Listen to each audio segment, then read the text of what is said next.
market research or consumer research. Sometimes you might be called a social scientist or a behavioural analyst, for example. So lots of different names in terms of, you know, how you can refer to somebody who has the job that I have, but I just like professional Nosey Parker. So ultimately it's about trying to make sense of what people do and why they do it, and this can be in so many different types of settings. So it might be why somebody buys an Apple iPhone rather than an Android, for example, or why a student might apply to a particular university and maybe not apply to a different university. And companies pay so much money to market researchers and market research organizations to really understand this behavior. They want to essentially understand these motivations so that they have all this information and data and knowledge, and then they can make sure that they're offering the most competitive, best products, best service out there. So that's why it's important. And some companies might collect their own data. For example, if you have a Tesco Club card or a Boots Advantage card, for example, they know everything you buy. So don't be spooked by this. They've just got loads of information on the types of things you buy, when you bought them, and so on. But not all companies have that. So those companies might need to do their own research and give it to an external company like the one I work for, so that they can find out what customers are buying, what they like, what they don't like, and so on. So that's essentially what I do in a nutshell.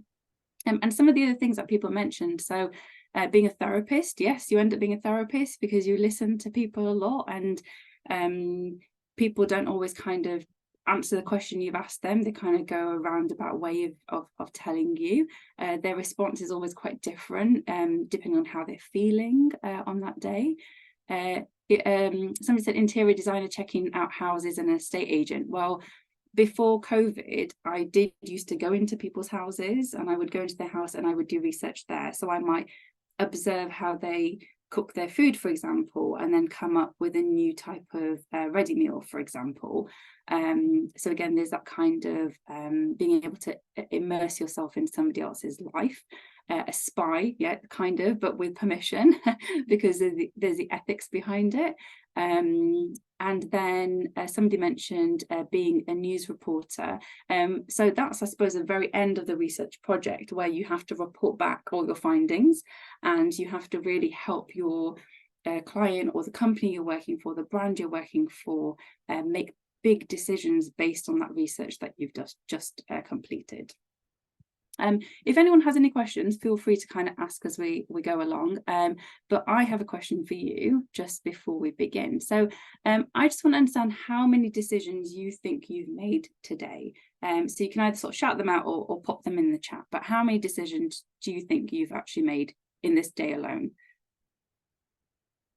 I can see some people typing, so let's see what people are saying. 140, okay, 30. Says Rosita. Mariam says 50. Okay. Oh, someone says 1,000. Sadi's only made 50 today. Okay, another 50. Okay, so everyone's kind of like, you know, 50 to 1,000 is kind of what people are saying. So you may be really surprised to know that as individuals, we make around 35,000 decisions a day.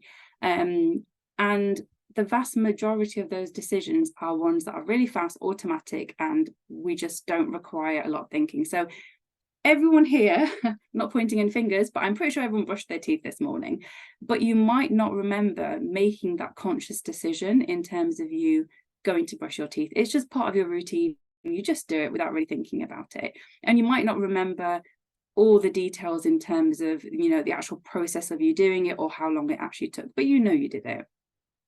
And then a much smaller percentage, so around 2% of your choices are slower, conscious, where you require a lot more thinking.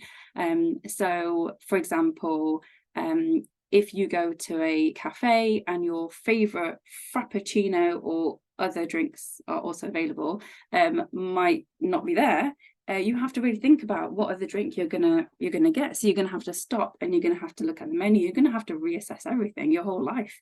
And this is really important to mention, because when we're asking people questions, they don't always give you the truthful response. So they might tell you what they think you want to hear, or maybe they just don't know themselves. Actually, they've never really thought about it. So again, this is why it's really important in this job of being a market researcher, because you need to have a very specific set of skills in order to uncover how people make decisions, and more importantly, how you can influence this behavior.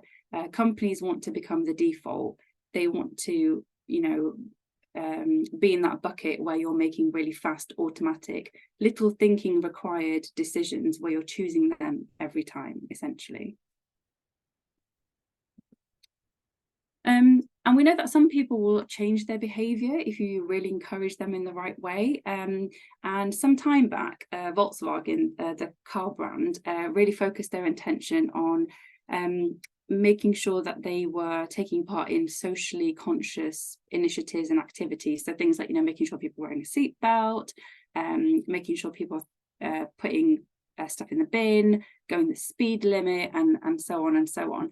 And that basic premise for them was that if you take a behavior that people don't normally want to do and you make it fun, then that increases the likelihood of them wanting to do something they didn't want to do.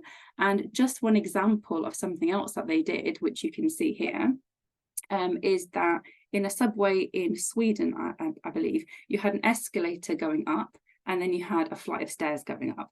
And to make sure that people were improving their own health and doing more physical activity, they wired up the staircase so that each step played a musical tune. And what they found is that footfall up the flight of stairs actually increased massively as a result of doing this, because it was fun and you want to walk up and you want to kind of, press those keys and basically have a good time. So it just shows how kind of changing a situation can kind of nudge people into behaving in a certain way that's kind of in your own interest. So market research is so powerful. If you learn more about people and how they behave, you can, I'm not going to say manipulate, but you can kind of nudge them to sort of behave in the interest that your kind of company might have, or to maybe buy your service.